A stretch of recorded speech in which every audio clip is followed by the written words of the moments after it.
মঞ্চে উপবেশটা আমাদের সব কর্মাধ্যক্ষ যেনারা রয়েছেন, ও আমার সকলের সঙ্গে।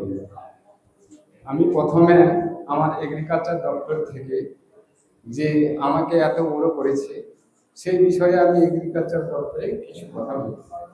আমি একজন সাধারণ কৃষক। আমি কৃষি চাষে ভিত্তি করে 2009 সালে আমি ব্লকে ট্রেনিংয়ে প্রথম স্থান দখল করি এবং সেখান থেকে আমি কলকাতা বঙ্গবন্ধু ট্রেনিংয়ে যাই এবং হুগলি এবং নদিয়া বিধানচন্দ্র রায় বিশ্ববিদ্যালয়ে ট্রেনিং শেষ করেছি। তো আমার কৃষি কথা কাঁথি ইউটিউব চ্যানেল আমাকে দেখতে পাবেন, যে 30 লক্ষ লোক আমাকে দেখেছে কিনা, বা ফেসবুকে আমাকে দেখতে পাবেন। এই ঘনশ্যামল ইংলিশে লিখবেন, দেখতে পাবেন। আমি 500 ভিডিও দিয়েছি এবং এই জৈব ভিত্তি তৈরি করে নিজে করে আপনাদের দেখাচ্ছি যে কম খরচে কিভাবে আমাদের চাষকে এগিয়ে নিয়ে যেতে হবে। এবং এই সাহেব এতক্ষণ যে কথাটা বললো, এই যে মাস্টার সাহেব, তিনি বলেছিলেন যে ধনচেতে রাইজোবিয়াম আছে গাড়ির এবং খেসারি ভুসিতে রাইজোবিয়াম আছে, এটাও ঠিক। আর গোমতে ফসফেট আছে। আমরা ট্রেনিং নিয়েছি যে 1 কেজি ফসফেট ইউজ করলে 250 গ্রাম নাইট্রোজেন আমরা পাবো। তা আর একটা জিনিস বলে গেছেন যে গাছকে বাঁচিয়ে রাখতে গেলে আমাদের উপাদানগুলি কতগুলি লাগে। তো উনি বলেছেন zinc, copper, nitrogen, phosphate, potash, magnesium, calcium, দস্তা, এইসব বস্তুগুলো বলেছে, এটাও ঠিক। এই যে কম্পোস্টের মধ্যে সব কিছু, এর মধ্যে কিছু কিছু উপাদান লুকিয়ে আছে, আমরা সেটা জানতে পারছি না। কিন্তু এটা আমি 30 বছর ধরে এই কাজটা করছি। এখানে কম্পোস্ট সার আমি আপনাদের নিয়ে এসেছি মাত্র 2 টাকা খরচ। আমরা যদি 10 কুইন্টাল দিয়ে দিই, খরচ কত কম, তাতে এটা আমরা কেন করব? এতে তো খরচা অল্প স্বল্প। আমি 2025 সালে ঢেঁড়স চাষ আমরা করেছি। তো সেখানে ঢেঁড়স আমি 6 কাঠা জায়গায় 10 কুইন্টাল মাল তুলেছি কার্তিক মাসের শেষ পর্যন্ত। সেটা ইউটিউব চ্যানেলে দেখবেন আপনারা।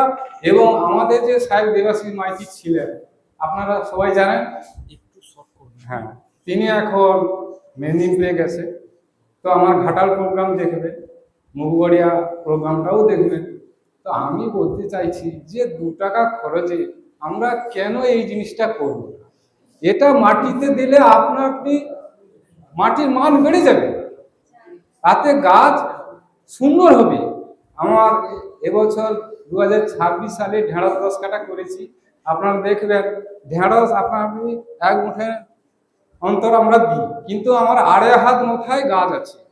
সেই গাছ এখন 1 মাস 20 দিন হয়েছে মাত্র, দেখবেন যে ফুল এসে গেছে। আগামীকাল ঢেঁড়সটা কাটা হবে। তো আমরা সেই গাছটা হচ্ছে কিসের জন্য? তাহলে মাটিতে যদি কম্পোস্ট অঠেল পরিমাণে দেওয়া যায়, তাহলে গাছ আপনি বড় হবে, তাতে রাসায়নিক সার লাগছে না। আর আপনারা দেখবেন ইউটিউব চ্যানেলে আগামীকাল এই নিমের কথা যে বললেন সাহেব, এই নিমের পাতা 50 কেজি কি 100 কেজি আপনারা দেখতে পাবেন শুকনো করা হচ্ছে। এটা আমাদের সাথে পিষে কম্পোস্ট সারের সঙ্গে মিশিয়ে দিয়ে মাটির ফিরে। এবারে কম্পোস্ট সারটা কিভাবে পাবো সেই ধারাবাহিকে একটু শর্টে বলে দিচ্ছি, কেননা আমি কথা বলে 3 ঘন্টা সময় ছাড়া আমি কথা বলতে পারবো না, সাহেবরা জানেন। এই জন্য বলছে শর্ট কথায় আপনি। তো আমি বলছি পচা খড়কে আপনারা গাদা খুলে দেবেন, দিয়ে জল ঢুকিয়ে দেবেন, দিয়ে দেখবেন যে কেন এসে গেছে। তখন দেখবে যে ভার্মি কম্পোস্ট আর এই পচা খড়ে যে ঝুড়ো কোনোটাই চিনবে না। তাহলে এটা আমরা পচিয়ে নিলাম। এই খড়ে কি আছে না, খড়ে শুধু ফসফেট। তা ফসফেট থেকে আমরা নাইট্রোজেন পাবো। আর এই যে গোময়, যেটা দেশি গরুর কথা বললেন, আমার গরু কিন্তু এত নেই, 4টা গরু আছে। 62 বস্তা আমি ঘুটে কিনেছি।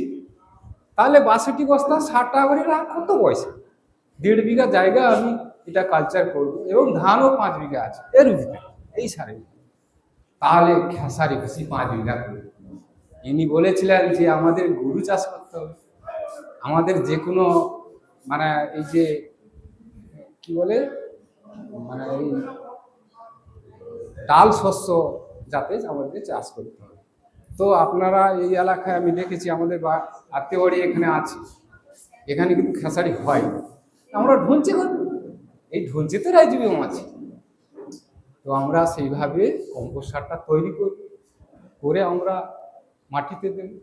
এতে তো মাত্র 2 টাকা খরচ, 60 টাকা এক বস্তা ঘুষিয়ে নিচ্ছি। আর আপনারা খড়ের দাম তো জানেন। আর যদি আমরা ঢুনচে করি, এই সাহেব মাস্টারমশাই বলেছিলেন যে ঢুনচে যদি করি তো ভরি ভরি রাইজোবিয়াম, তা গাছের উত্তেজনা আপনারই বাড়বে। তো আমরা কেন এই কাজটা করব না? আপনারা যদি কম্পোস্ট সার দেখতে চান, এখানে কম্পোস্ট আছে, কম্পোস্টের তৈরি পালং সার, এতে কোনো নাইট্রোজেন মানে বাইরে থেকে নাইট্রোজেন দেওয়া হয়। কম্পোস্ট সারে যে পালং শাকটা আমি করেছি এখানে আছে, নিয়ে এসেছি, আপনারা দেখুন। এবং কম্পোস্ট সারটাও দেখুন যে কীভাবে তৈরি আমি করেছি, টোন কেটে। হ্যাঁ, এই বলে সবাইকে ধন্যবাদ জানিয়ে আমি শেষ করছি। নমস্কার।